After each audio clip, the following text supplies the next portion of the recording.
এভাবে বাঁধাকপির পাকোড়া বানালে ভীষণ টেস্টি হয়। ছোট থেকে বড় সবার পছন্দ হবে। খুব সহজে বানানো যায় মাত্র কয়েকটা উপকরণে। আর শীতকালে তো বাঁধাকপি প্রচুর পরিমাণে পাওয়া যায়। বাঁধাকপি ভীষণ স্বাস্থ্যকর।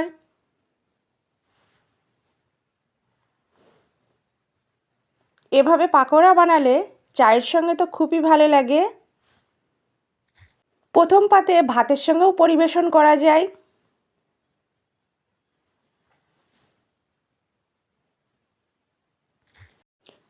নমস্কার, আপনাদের সবাইকে আমার চ্যানেলে স্বাগত জানাচ্ছি। আমি আজকে আপনাদের সঙ্গে শেয়ার করব বাঁধাকপির পাকোড়া। বাঁধাকপির পাকোড়া বানানোর জন্য বাঁধাকপি লাগবে। বাঁধাকপি কেটে খুব ভালো করে ধুয়ে নিয়েছি।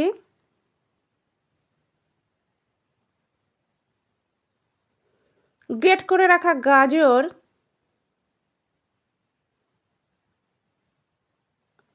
গ্রেট করে রাখা আলু,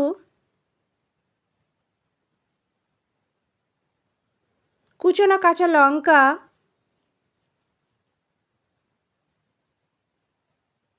কুচনো পেঁয়াজ,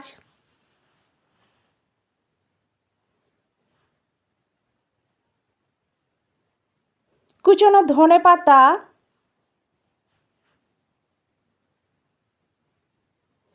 পরিমাপ মতো বেসন,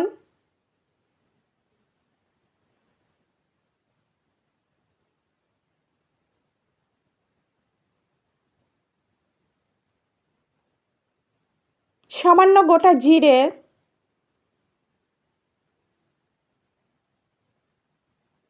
চাট মশলা, সামান্য লঙ্কা গুঁড়ো। আমি এখানে আতপ চালের গুঁড়ো ব্যবহার করলাম, আপনারা চাইলে কর্নফ্লাওয়ারও ব্যবহার করতে পারেন। স্বাদ অনুযায়ী নুন, পরিমাপ মতো হলুদ,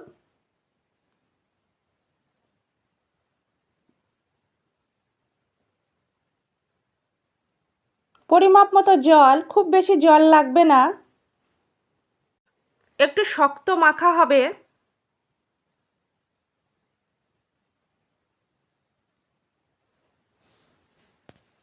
প্রত্যেকটা পাকোড়া টিকিয়ার আকারে তৈরি করে নিয়েছি। আপনারা আপনাদের পছন্দ মতো তৈরি করে নেবেন।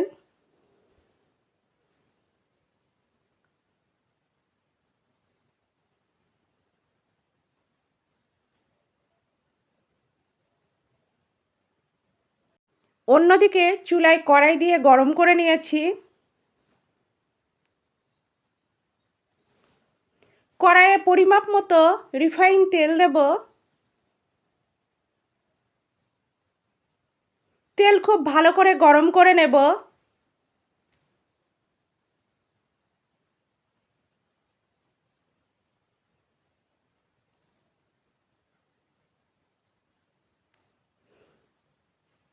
তেল গরম হলে একটা একটা করে পাকোড়াগুলো দিয়ে দেব তেলে।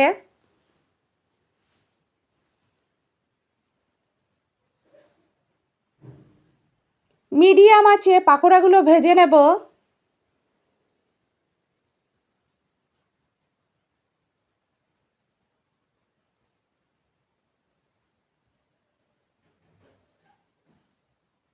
পাকোড়ার এক পিঠ ভাজা হলে অন্য পিঠ উল্টে দেব।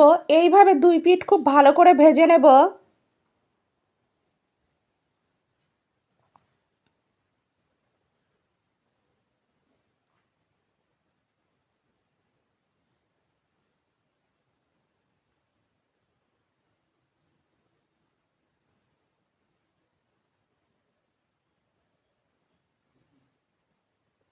পাকোড়া ভাজা কমপ্লিট, তুলে রাখবো।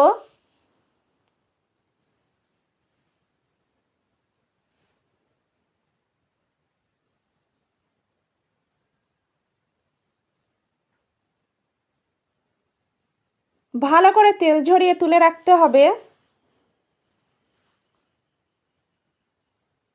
একইভাবে বাকি পাকোড়াগুলোও ভেজে নেব।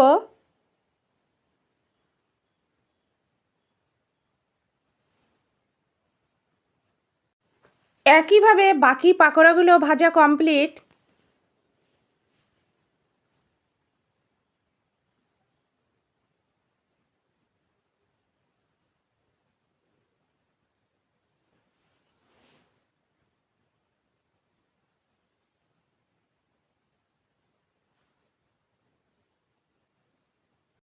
আমার আজকের রেসিপি ভীষণ টেস্টি মুখরোচক রেসিপি বাঁধাকপির পাকোড়া পরিবেশনের জন্য একদম রেডি।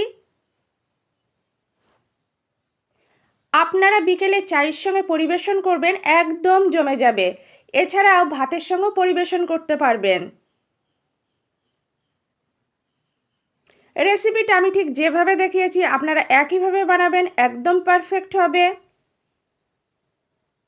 এভাবে বাঁধাকপির পাকোড়া বানালে ভীষণ টেস্টি হয়।